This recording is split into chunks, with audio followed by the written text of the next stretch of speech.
Born with Teeth. Yes.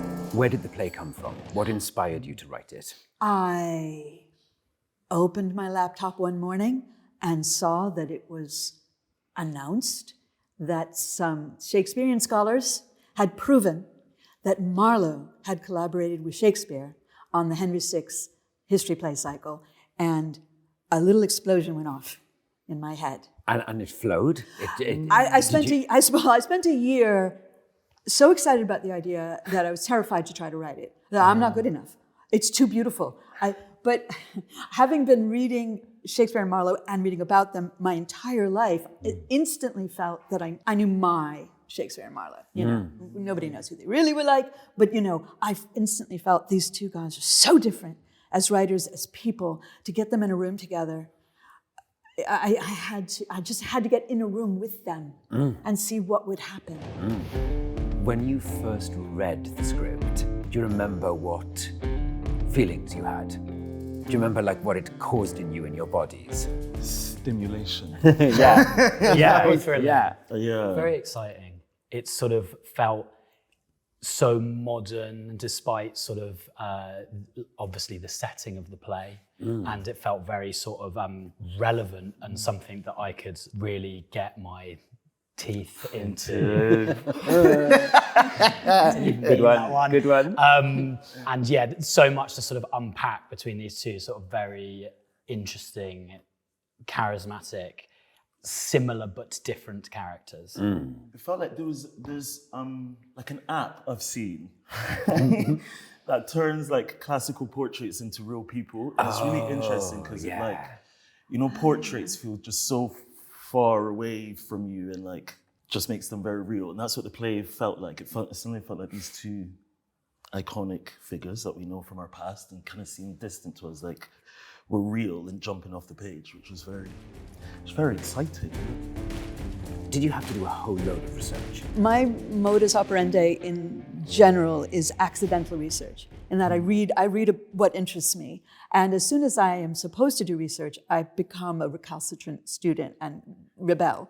So the reason I could write this is that I have been reading about the period, you know, all my life. You can't get too bogged down on research. No. It just gets in your way. You've really got to feel brave enough, as Ray Bradbury said, to jump off the cliff and grow wings on the way down. To you both, Ncuti first, give us a flavour of Marlowe and who he is. Well, at the time of the play, he's London's leading playwright. He's like a huge star, just in general. Yeah. He's written some blockbuster plays like Tamburlaine. Yeah, it was fascinating coming into the script. I think I vaguely knew from somewhere else that Mercutio in Romeo and Juliet was based off Marlowe. So I knew that there was like this character, whatever this means. Yes. Mercurial, mad playwright who's fabulous. It's interesting that you do this because it is like he wants it all.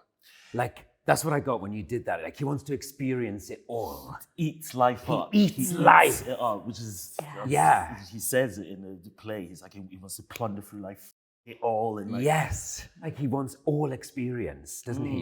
He wants to experience it all.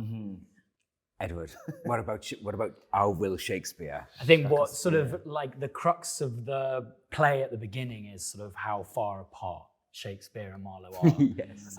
Sort of on paper, when we look at them, Shakespeare sort of, when we meet him, he's a bit of an ingenue, something that I've always wanted to play.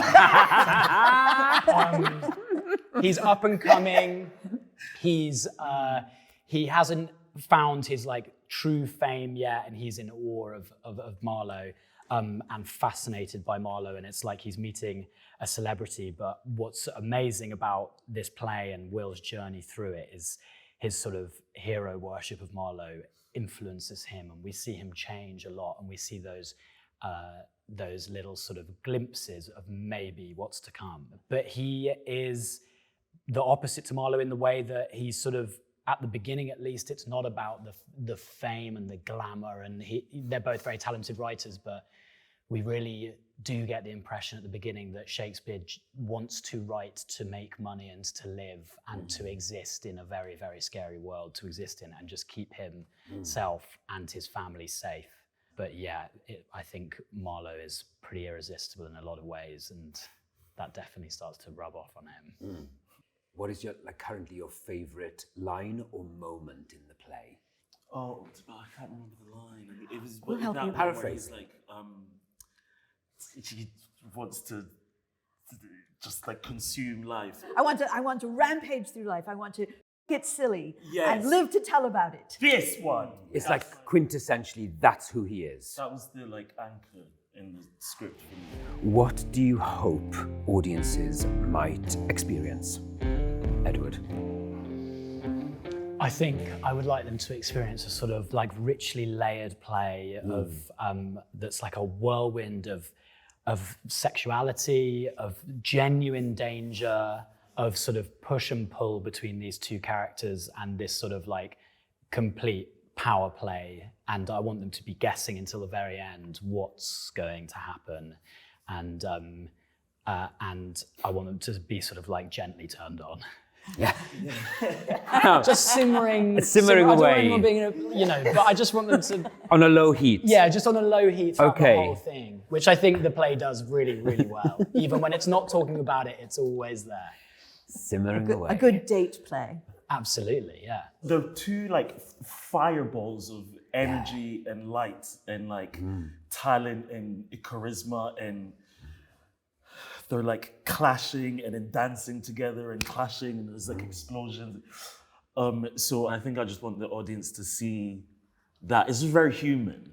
They're also living, and Liz, this is something that you, I think, have really, conveyed really well in the play, which is the fact that they are living in a particular world, which for some parts of the world at the moment is not too distant from us, but where art and artists might be in a place where they are being controlled by the state, or what they say might be considered dangerous, or how they might be involved and recruited to do other kinds of work, like spy work for the authorities. And it was considered that actors and playwrights might be really good at doing that work because they were able to switch voices. They knew about writing about different parts of society or acting different parts of society. So they knew the etiquette about how to bow, how to use courtly language, etc. So they would be able to go in and out of different kinds of situations, dangerous situations, and live on their wits. And also the spy world apparently paid quite well. You could put food on the table, which I think, being a playwright Yeah. at the time, Eternally. didn't necessarily pay that much. Yeah. So it's sort of, there's a whole hinterland in the play, which is also makes the play a kind of thriller. Yeah. I think. Makes it sort definitely. of a kind of who is after who here, in fact. Who is going to survive?